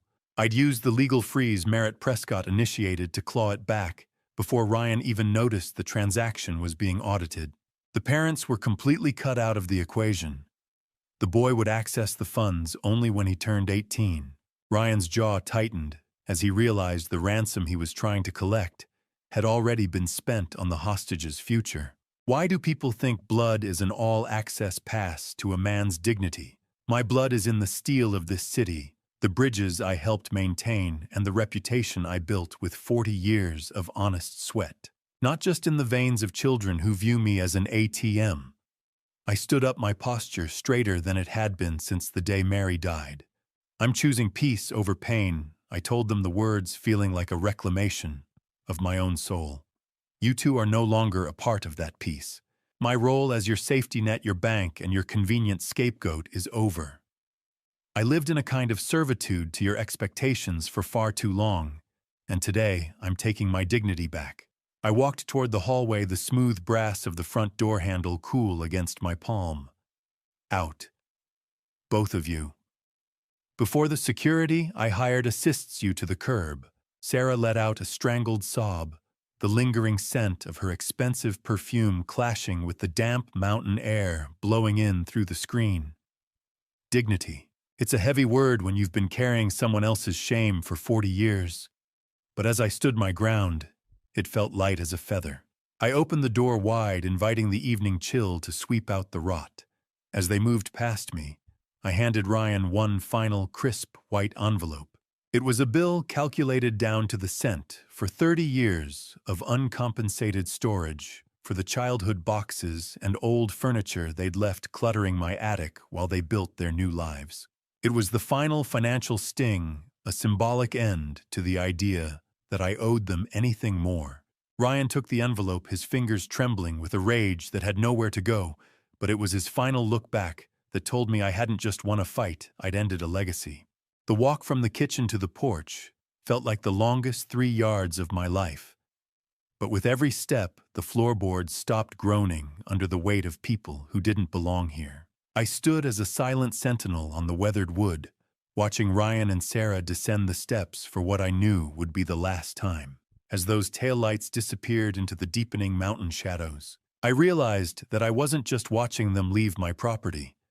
I was watching the last bit of leverage they ever had over my heart evaporate into the crisp mountain air. Ryan's face was a twisted mask of impotent fury, as he reached his Mercedes, while Sarah's performance had finally dissolved into a cold, hard silence that suited her far better than the fake tears. They climbed into their expensive car's vehicles, partially funded by the very man they had tried to erase, and the sound of their tires kicking up gravel was the most beautiful applause I had ever heard. I stayed there until the hum of their engines was swallowed by the whispering pines. The cool evening air brushed against my face, carrying the scent of pine needles and damp earth scrubbed clean of the cloying, artificial floral perfume Sarah always wore. I turned back toward the house and stepped inside, the click of the deadbolt echoing through the hallway, like a final period at the end of a long, exhausting sentence. For the first time in years, the air in the house felt light. Red taillights in the dusk look a lot like embers from a fire that has finally burned itself out. No more heat, no more smoke. Just ash. I walked slowly through the rooms, noticing the empty wall hooks and the faint outlines where photos of family vacations and forced smiles used to hang. I didn't feel the hollow ache I had expected. Instead, I felt a profound sense of relief, as if I had finally evicted the ghosts of my own expectations. I had spent 4 decades trying to build a legacy out of people who only wanted to tear the house down for the scrap metal. I made my way to the living room, where the dusk shadows were stretching long fingers across the floor. I sat down in my old armchair, the worn fabric familiar and supportive against my back. "It's finally quiet," I whispered to the empty room. 42 years. That's how long I carried them. I didn't realize how much my back ached until I put the burden down. The silence wasn't the lonely kind that had haunted me after Mary died. It was a peaceful, earned solitude. I reached into the drawer of the side table and felt around in the back until my fingers brushed against a small, yellowed scrap of paper. I pulled out the handwritten note from Mary that I had tucked away years ago, a private message she'd left in my toolbox before her final hospital stay. It simply said, "Live for yourself, Frank." I stared at her elegant looping script until the darkness made it impossible to see the ink. I finally understood that I hadn't just defended my home. I had fulfilled her last wish. I leaned my head back, listening to the profound silence of a house that was finally truly mine. I sat in the dark, the mountain night pressing against the windows, and for the first time in my life, I wasn't waiting for the phone to ring or a door to slam. I was just waiting for the morning. The sun didn't just rise the next morning. It broke over the ridge like it was seeing a new man, and for the first time in 40 years, the coffee in my hand didn't taste like an obligation. I stood on the porch, the steam from my mug rising into the crisp Appalachian air, listening to the birds returning to the ridge. Their songs were the only things breaking the quiet, and it was a sound I found I could finally live with. I spent the following weeks with my hands in the dirt, tending to the new green shoots in the vegetable garden Mary had once loved. The rough soil between my fingers felt grounding, a physical reminder that life could be cultivated rather than just managed. I ignored the few flying monkeys Ryan sent my way, distant cousins and old business associates who tried to weaponize guilt. My internal walls were now impenetrable to their calls. Even the mail brought a strange kind of peace. I received a final legal notice from Merritt Prescott detailing the fallout of my defensive measures. Ryan had attempted to contest the irrevocable trust I'd set up for my grandson, but he hadn't accounted for the poison pill clause I'd insisted upon. His legal maneuvering triggered a secondary freeze on Sarah's design studio assets, throwing them into a frantic mutual lawsuit. I watched my children turn on each other from a distance, feeling nothing but a mild clinical interest. Silence. It isn't the absence of noise, it's the absence of fear.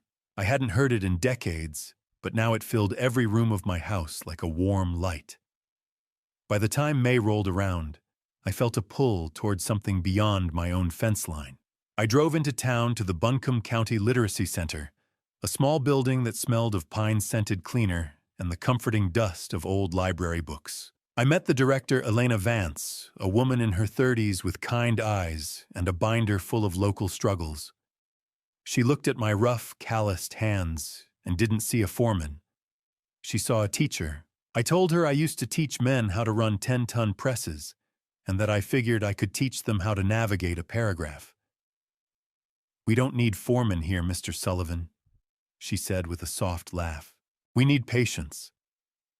I looked at her and smiled, the weight of the last 40 years, finally feeling like an asset instead of a burden. "I've got plenty of that now," I replied. "I just spent 4 decades waiting for my life to start." Words are just another kind of tool. If you don't know how to use them, the world will always find a way to use you instead. I understood that better than anyone. As Elena led me toward a small classroom under the hum of fluorescent lights, I felt a sense of purpose that had nothing to do with my bloodline. It was a liberation I hadn't known was possible. I realized my first student was a young man who had been fired from Charles Beaumont's logistics firm for unreliability. Looking at his intake form, I saw the truth: he wasn't lazy. He was just illiterate, unable to read the very manifests that dictated his life. It was a Beaumont wrong I could finally help right. I opened the door to the small classroom and saw a name on the roster that made my heart stop. Not because it was a Sullivan, but because it was the first name of a future I was finally allowed to own. I pulled into my driveway with the smell of old library books still clinging to my sweater, only to find a piece of the past taped to my front door like a yellowing bandage. The session at the Literacy Center had been more than productive. I had looked at the roster earlier that morning and realized the young man sitting across from me was the son of a man I'd fired from the mill nearly 15 years ago for theft. It was a strange, quiet justice to be teaching the boy how to read the world that had broken his father, a full circle of repair that felt right in my calloused hands. I stepped onto the porch and peeled the handwritten letter from the wood. The yellowing tape left a sticky residue that I knew I'd have to scrub off later. I recognized the loopy script immediately. It was from Sarah. The paper still carried a faint, cloying scent of her expensive perfume, but the words inside lacked any real weight. She didn't offer a single word of apology for the attempted theft of my home or the referral fee she'd accepted to lock me away. Instead, she begged me to be the bigger person for the sake of the family image. She mentioned that Ryan's career was in a tailspin and that the social fallout was becoming unbearable. I read it with the same clinical detachment I'd use for a grocery store circular. She wasn't asking for my love. She was asking for a mask to hide behind. I folded the rough paper back into thirds and dropped it directly into the recycling bin by the door without a second thought. Family. It's a word people use when they want to rob you and still expect a thank you note. I didn't let it spoil my afternoon. Later that day, I found myself at the Ingles grocery store enjoying the simple rhythm of choosing my own path through the aisles. The fluorescent grocery lights were bright and indifferent, humming with a low energy that matched my own calm. I was rounding the corner of the dairy aisle reaching for a carton of eggs when I came face to face with Jen Sullivan. She looked haggard, stripped of her usual high society polish. Her hair was haphazardly pinned, and I noticed her chipped manicure as she gripped the handle of her cart. She tried to corner me between the milk and the butter, her eyes wide with a desperate, frantic energy. "You've ruined us, Frank," she hissed, her voice trembling. "Do you have any idea what Charles Beaumont is doing to Ryan? He's officially cut him off, all because of your bitterness." I felt the cold carton of eggs in my hand, a solid and real thing, compared to the ghost of the woman standing before me. Looking at Jen was like looking at a luxury car, with a blown engine shiny on the outside, but completely stalled and going nowhere. She didn't know that Charles had already reached out to Merritt Prescott to request a full audit of the firm's Sullivan accounts. She only knew the comfort was gone. "Excuse me, Jen," I said, my voice as steady as a mountain ridge. "You're blocking the organic 3 dozen. I've got a baking class tonight and I'm running behind." She stared at me, her mouth hanging open, as if she couldn't believe I wasn't engaging with her chaos. I walked past her without looking back, the wheels of my cart squeaking a rhythmic goodbye to the life I no longer had to fund. The shadows of the Blue Ridge were lengthening across my lawn when I saw them, two silhouettes sitting on my porch steps, like the ghosts of a childhood I no longer recognized. I pulled into the driveway, the gravel crunching under my tires, and for a moment I simply sat in the cab of my truck. The purple dusk sky was bleeding into a deep indigo, and the crickets had begun their rhythmic evening chatter. I stepped out, feeling the grit on the porch steps through my soles as I approached. Ryan looked smaller than I remembered, his expensive suit wrinkled and hanging off his shoulders as if he'd aged a decade in a single month. Sarah was beside him, her head bowed. They didn't look like power players anymore. They looked like children waiting for a punishment they finally realized they couldn't bargain away. "Dad, we have nowhere else to go." Ryan began, his voice devoid of its usual corporate steel. "Charles used the evidence you provided to seize my personal accounts as restitution for Jen's dowry. He's forcing a divorce on Sarah and a forced resignation on me. We're truly penniless, Frank." Sarah looked up, then a forced sob catching in her throat as she reached out a hand toward me.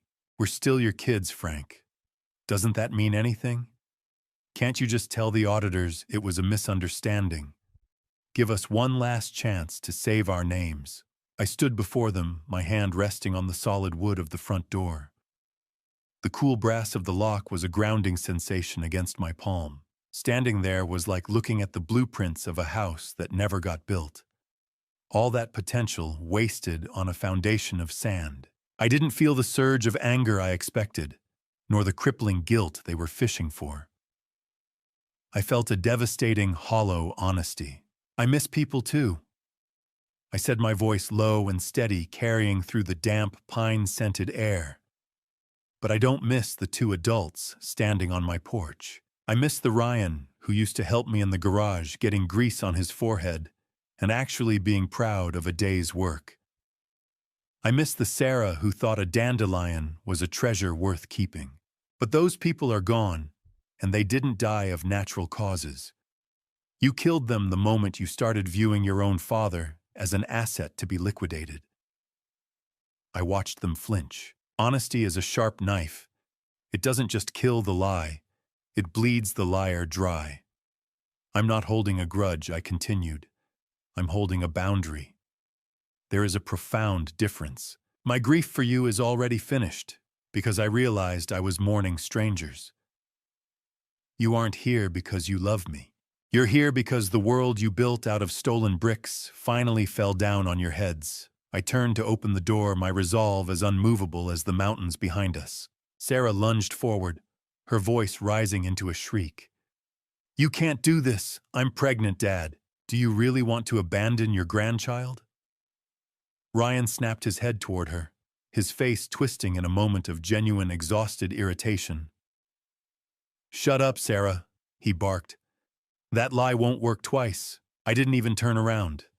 The confirmation of her previous fabrication was just a footnote on a story I had already closed. I stepped across the threshold into the house that finally felt like a home instead of a waiting room. I closed the door and turned the deadbolt, the sound final and flat, leaving the two strangers I had raised to figure out who they were in the dark. I didn't wake up at 5 to the sound of an alarm. I woke up to the sound of a world that finally made sense, where the morning light through the pines didn't carry the weight of someone else's debt.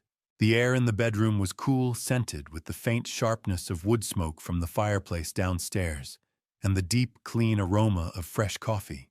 I lay there for a moment, my fingers tracing the rough grain of the wooden headboard, feeling a serenity so profound it felt like a physical presence. It had been 6 months since I turned the deadbolt on the people who shared my blood, but not my soul. Since then, the anonymous donor who funded the new trust for my grandchildren had been the Literacy Center Scholarship Fund itself. Every hour I spent teaching men to read was an hour that built a future Sarah couldn't touch. It was a clean reversal of power. My daughter's daughter would be supported by the very work I did to replace the toxic legacy my children tried to build. My house was no longer a fortress under siege. It had become a workshop of creation. I spent my Saturdays reviewing progress reports from the Literacy Center. 3 of my students had secured full-time employment last month, navigating contracts they could finally understand. I stood in my kitchen, the silence a comforting blanket, rather than a hollow ache, and realized that my life had finally become my own. 6 months, 180 days of breathing without looking over my shoulder. It's a miracle I didn't choke on the fresh air. I walked out onto the porch, the wood cold beneath my feet, and a light dusting of frost clinging to the pines. The morning paper lay there, a damp, heavy reminder of the world beyond the ridge. I picked it up, newsprint ink smudging my fingers, and turned to the community section. There, in a small, grainy square, was a birth announcement, Sophie Marie Sullivan. I felt a heavy sigh escape my chest as I stared at the blurred photo of a child I had never held. Marie. You always did have a way with names, Sarah. It was a final, calculated reach across the divide, using my late wife's name to pull at a heartstring she had already cut. I looked at the little girl and felt a complex, distant peace. I loved the idea of her, but I no longer trusted the hands that held her. A name is just a label on a jar. It doesn't tell you if the contents have turned sour or if the fruit is still sweet. I knew that opening that door would only invite the rot back inside. I found a small baptism invitation tucked deep inside the folds of the paper. There was no return address, just a handwritten note on the back from Charles Beaumont. He wrote that she had her grandmother's eyes and that he was making sure she grew up knowing the man who had actually paid for her future. It was a strange alliance forged in the wreckage of our children's greed. The distant chime of church bells echoed through the valley, a sound of bittersweet finality. I set the paper down and looked out at the ridge, watching the sun burn the frost off the trees. I knew that while I would never be the man in their family photos again, I was the reason the new generation had a chance to start without the Sullivan stench. I was finally at rest, a foreman who had finished the hardest job of his life. The mountains don't care about wills or bank accounts. They only care about who has the strength to climb them. I sat at my desk in the soft amber glow of a January sunset, the scent of wood smoke from the fireplace mingling with the sharp, clean smell of fresh ink. I unscrewed the cap of the gold-nibbed pen I'd meant for Ryan and touched it to the blank page. A single drop of ink blooming like a dark secret I was finally ready to share with a girl who shared my wife's name. This pen was the only thing I kept from the night of the promotion dinner, a heavy balanced instrument that I had reclaimed as a tool for truth rather than a gift for a liar. Dear Sophie, I began the scratching of the pen against the high-quality vellum, sounding like a steady heartbeat in the quiet room. By the time you read this, the world will have told you many things about where you came from. I wrote about the weight of a name and the danger of building a life on the shifting sands of other people's approval. I spoke to her about Mary, ensuring she would know the true strength of the woman she was named after. Bypassing the curated, hollow version of history Sarah would surely try to feed her.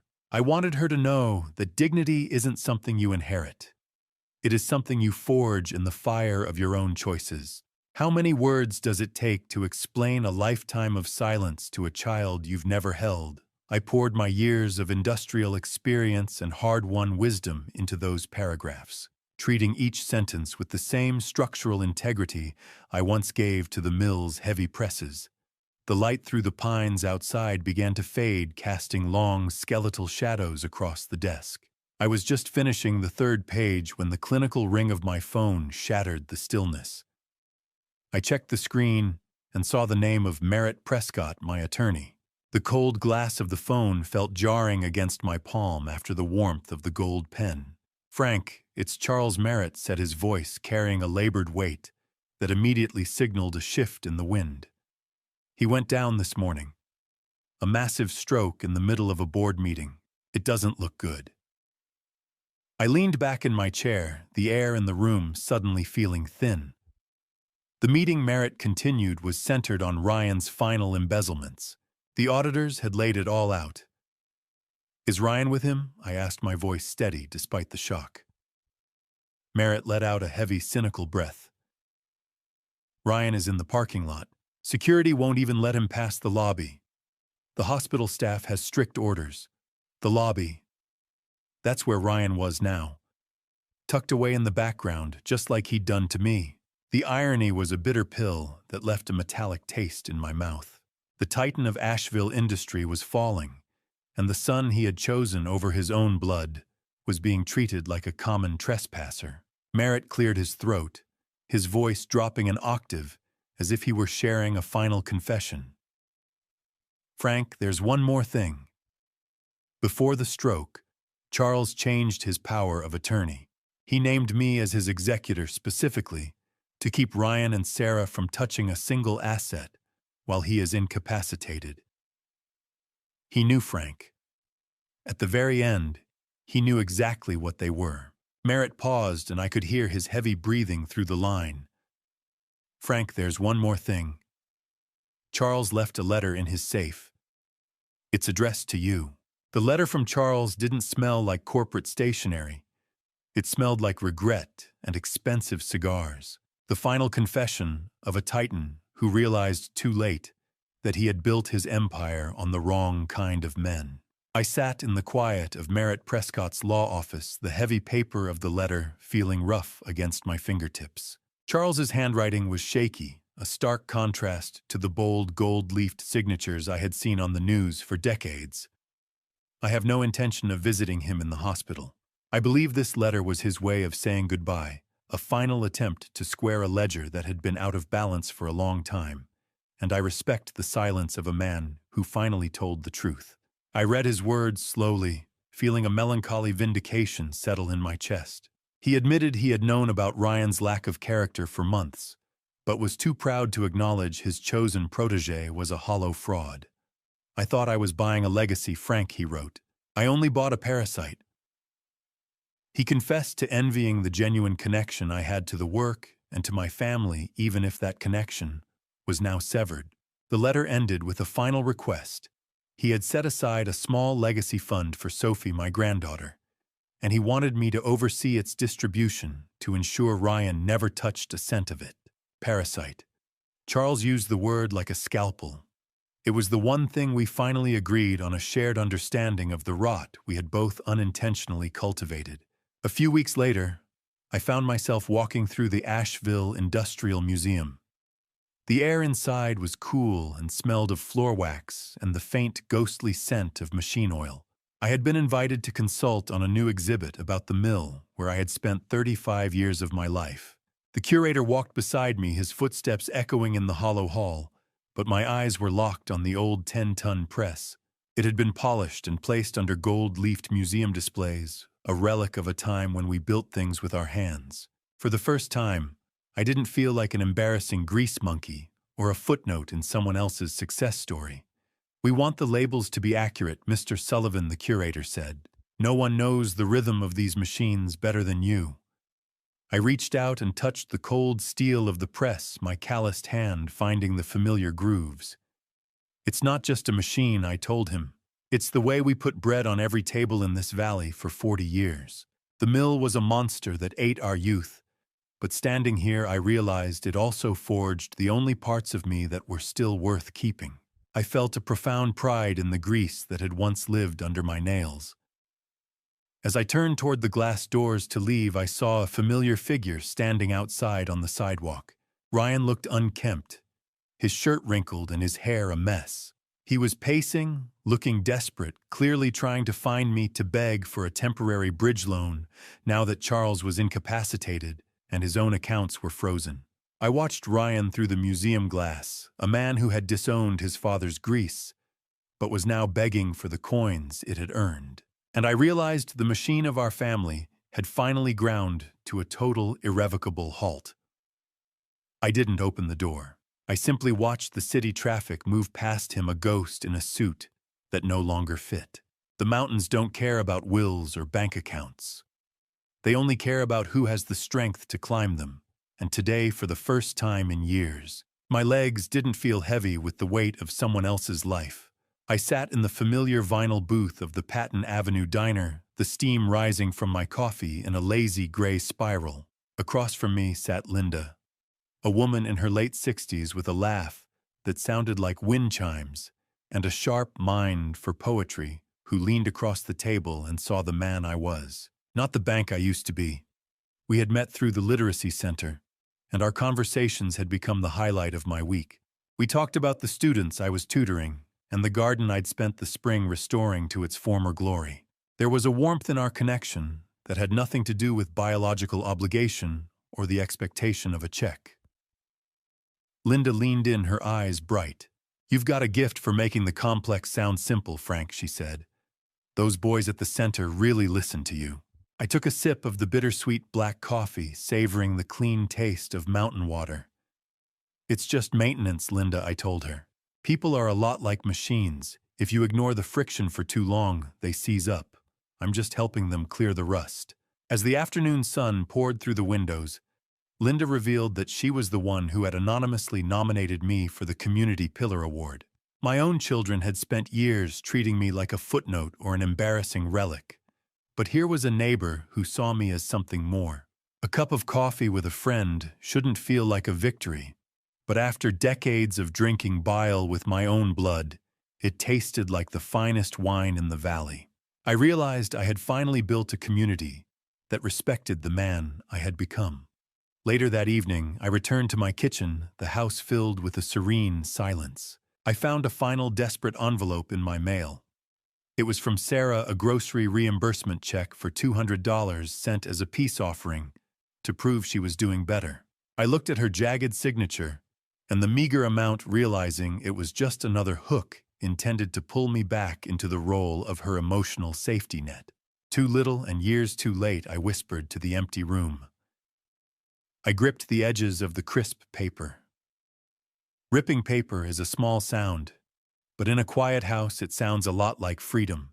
I tore the check into 4 neat pieces, performing one last act of discipline to protect the boundary I had worked so hard to build. As the serrated edges gave way, I noticed another letter from the bank. It wasn't a bill or a notice of overdraft. It was a formal apology. They had finally cleared the $35,000 theft from my record, classifying it as a clerical error after the final audits from Merritt Prescott went through. The money I thought was gone forever, the money my son had tried to bury me with, was being returned in full. I let the pieces of Sarah's check fall into the bin and looked out the window at the deepening blue of the mountains. I had torn up a legacy of lies, but I had finally started writing a truth worth leaving behind. The last thing I did before I went to sleep was check the box for the scholarship winners. But the first thing I saw in the morning paper was the obituary of my son's reputation. I sat at the kitchen table, the newsprint crinkling under my calloused thumbs, reading the business column with the clinical eye of a foreman observing a long-predicted structural collapse. The headline spoke of a sudden resignation at Beaumont Logistics due to internal discrepancies. It was a polite way of saying the house of cards had finally folded. The article mentioned that an anonymous whistleblower had provided evidence so precise it suggested years of internal monitoring. I realized then that Earl's digging had hit a vein of pure rot. He hadn't just found Ryan's mistakes, he had uncovered Ryan's own automated logs of his thefts, a digital ledger of greed that my son had been too arrogant to delete. I felt no surge of joy as I read the hints of a widening criminal investigation. There was only the quiet, heavy satisfaction of knowing the truth was no longer my burden to carry. I had identified the failure, I had flagged the risk, and now the building was coming down on its own. Resignation. It's a polite word for a coward who got caught, but it meant the world I once inhabited was finally safe from the shadows I had raised. I spent the rest of the morning packing my old Ford truck. I moved methodically, placing my tools and a few framed photos of Mary into the cab. I took the house keys to Merritt Prescott, leaving him instructions to manage the property as a rental for the Literacy Center's staff. It was time for the house to be filled with people who valued the meaning of a word. I pulled out of the driveway, the rumble of the Ford engine, a steady companion as I left the Blue Ridge Mountains behind. I was heading toward the South Carolina coast, a trip Mary and I had planned a dozen times, but always deferred for the sake of the children's needs. The drive took hours, but for the first time in 68 years, the steering wheel felt light in my hands. As the elevation dropped and the air began to change, I rolled down the window. The smell of mountain pine was slowly replaced by something vast and wild, the scent of salt air and ocean brine. I reached the shore, just as the sun was beginning to dip toward the horizon. I stepped out onto the sand, the grains shifting beneath my feet, and walked toward the water. The ocean doesn't have a memory. It washes the shore clean every few seconds, and I finally understood why Mary loved it so much. I stood there, the salt spray cold on my face, and whispered into the wind, "I made it, Mary. We're here." Standing on that beach, I realized I wasn't the only one finding a new start. A few yards away on a wooden pier, a young man in his 20s was meticulously practicing a trade, working with a set of precision tools. He was wearing a white Sullivan Scholarship hat, the logo crisp against the blue horizon. The legacy was living, spreading out through the hands of strangers who actually respected the craft. I watched the tide pull the last of the Asheville dust from my boots, a man who had lost a family but found a soul, and for the first time in my life, I didn't have to look back. When I look back at everything that happened, I realized this was never just about money or property. It was about dignity. My family story began with sacrifice, long shifts, and the belief that love meant giving everything to your children.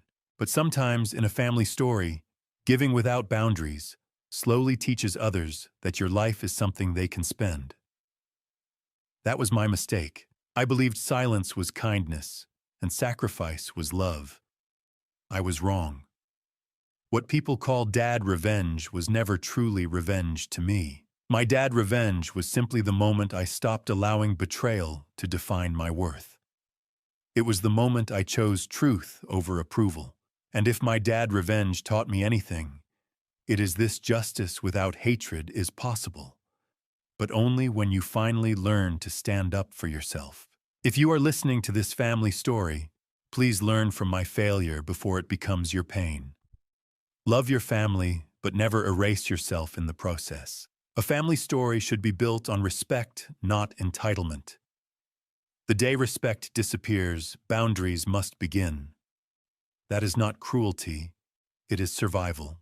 I also believe that God sometimes allows storms in our lives not to destroy us, but to reveal what was already broken. Faith gave me the strength to stop begging for love and start living with dignity again. Thank you for staying with me until the end of this journey. Please leave a comment and share your thoughts. What would you have done if you were in Frank's situation, facing betrayal from your own children? I would truly value hearing your perspective. If this story resonated with you, consider subscribing so you don't miss future stories about resilience and difficult family choices. A quick note: while this narrative explores themes inspired by real family conflicts and social issues, certain elements were dramatized for storytelling purposes. If this type of content isn't what you're looking for today, feel free to explore other videos that may suit you better.